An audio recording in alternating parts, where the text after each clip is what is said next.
नमस्कार बहनों, आज के वीडियो में हम जानेंगे नारी शक्ति वंदन कार्यक्रम।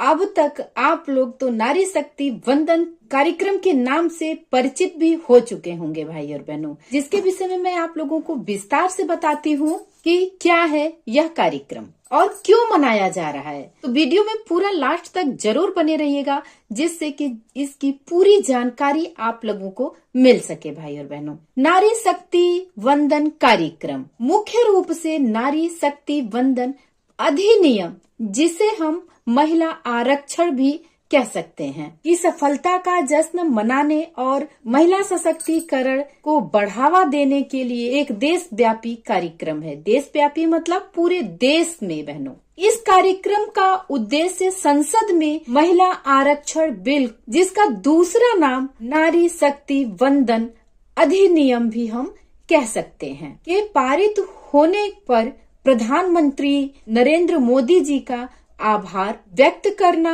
और महिलाओं की राजनीतिक भागीदारी को मजबूत करना है। और जैसा कि अभी आप लोगों ने देखा होगा कि हमारे प्रधानमंत्री नरेंद्र मोदी जी ने दिल्ली के विज्ञान भवन से नारी शक्ति वंदन कार्यक्रम के आयोजन में पूरे देश से आई महिलाओं को संबोधित भी किया था, जिसका लाइव प्रसारण भी किया गया था और लाइव सेशन में जुड़ करके आप लोगों ने देखा भी होगा बहनों। इस कार्यक्रम में नारी शक्ति को सम्मान, अधिकार और निर्णय लेने की प्रक्रिया में बराबरी का भागीदार बनाने के संकल्प को दोहराया गया है। नारी शक्ति वंदन कार्यक्रम में नारी शक्ति वंदन अधिनियम को जन जन तक पहुंचाने के लिए देश के समस्त आंगनबाड़ी केंद्रों पर नारी शक्ति वंदन कार्यक्रम मनाया जा रहा है, जिसका बृहद आयोजन 16, 17 और 20 अप्रैल को किया जा रहा है, जिसके लिए निदेशालय से आदेश भी आ चुका है। आज जैसा कि आप लोगों को पता है कि आंगनबाड़ी कार्यकर्ताएं जमीनी स्तर से काम करती हैं, मेन स्ट्रीम से जो कटे हुए लोग भी हैं उनको वो जोड़ती हैं। इसीलिए बहनों, आंगनबाड़ी कार्यकर्ताएं जो जमीनी जड़ों से जुड़ी होती हैं, उनके माध्यम से जन जन तक यह संदेश व्यापक रूप से फैलाने के लिए, महिलाओं को जागरूक करने के लिए और उन्हें नारी शक्ति वंदन अधिनियम कार्यक्रम के विषय में जानकारी देने के लिए देश भर के प्रत्येक आंगनबाड़ी केंद्रों पर यह कार्यक्रम मनाया जा रहा है, जिसकी पूरी रूपरेखा मैं विस्तार से आगे वीडियो में आप लोगों को बताने वाली। तो चलिए देखते हैं कि क्या है आदेश और क्या कार्यक्रम मनाया जाएगा आंगनबाड़ी केंद्रों पर, कैसे मनाना है आप लोगों को, इसके विषय में भी मैं थोड़ा सा आप लोगों को बताऊंगी, जिससे कि आप लोगों को किसी प्रकार की कोई दिक्कत ना होने पाए बहनों। तो आइए स्टार्ट करते हैं।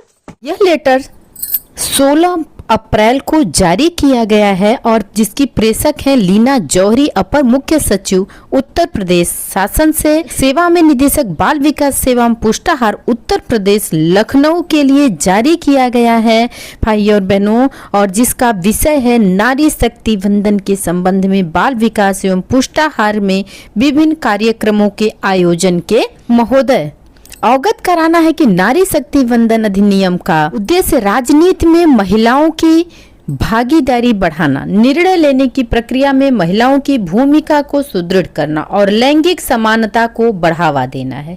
इस संबंध में मुझे यह कहने का निर्देश हुआ है कि नारी शक्ति वंदन अधिनियम के उक्त संदेश को आगे बढ़ाने हेतु जनपदों के आंगनबाड़ी केंद्रों में निम्नलिखित गतिविधियों का आयोजन कराना सुनिश्चित करें। जैसा कि बहनों, आप लोगों को यह सूचना पहले ही मिल चुकी है। 16-17 अप्रैल की गतिविधि भी बहुत सारे आंगनबाड़ी केंद्रों पर कराया भी गया है। बहुत सारी बहनों को इसके विषय में पता है और बहुत सारी बहनें बाकी रह गई हैं जिन्हें नहीं पता है। यह ICDS ग्रुप में लेटर पहले ही भेज दिया गया था, जो इसमें गतिविधियां दी गई हैं 3 दिन कराने के लिए। 16-17 अप्रैल तो चला गया, लेकिन 20 अप्रैल बाकी है। आप 20 अप्रैल को ये गतिविधियां जरूर करा लीजिए। मैं 16 अप्रैल की गतिविधियों के विषय में भी आप लोगों को बताती हूँ कि 16 अप्रैल को कार्यक्रम का विवरण है और क्या क्या गतिविधियां करानी थी। सशक्त नारी विकसित भारत के संदेश आगे बढ़ाते हुए विकास खंड स्तर पर आंगनबाड़ी कार्यकर्तियों, आंगनबाड़ी सहायिकाओं द्वारा भव्य मानव श्रृंखला बनाई जाए। और 17 अप्रैल को करना था आंगनबाड़ी केंद्र पर सांस्कृतिक गतिविधियों का आयोजन। आंगनबाड़ी केंद्र के बच्चों द्वारा महिला विभूतियों के जीवन पर आधारित लघु नाटिका, लोकगीत, लोक नृत्य जैसी सांस्कृतिक गतिविधियां की जाएं। बालिकाओं हेतु विभिन्न खेलकूद प्रतियोगिताओं का आयोजन किया जाए। तो आंगनबाड़ी केंद्र पर बच्चों द्वारा महिला विभूतियों के जीवन पर लोक नृत्य या नाटक प्रस्तुत कराना है। और पोस्टर स्लोगन प्रतियोगिता बाकी है बहनों, तो पोस्टर और स्लोगन आप लोग भी तैयार कर लीजिए, बना लीजिए 20 अप्रैल का, क्योंकि आज पूरा दिन का टाइम है, कल संडे है तो कल का भी टाइम है, तो आप लोग ये काम जरूर कर लीजिए, पोस्टर बना लीजिए। पोस्टर और स्लोगन प्रतियोगिता कराना है। नारी शक्ति वंदन सम्मेलन का भावी पीढ़ी पर प्रभाव अथवा विकसित भारत 2047 में नारी की भूमिका विषय पर पोस्टर व स्लोगन प्रतियोगिता का आयोजन किया जाए।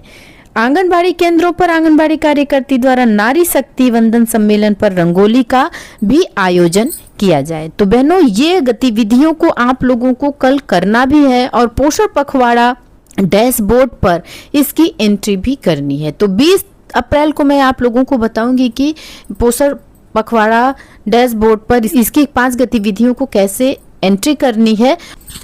आगे पढ़ते हैं।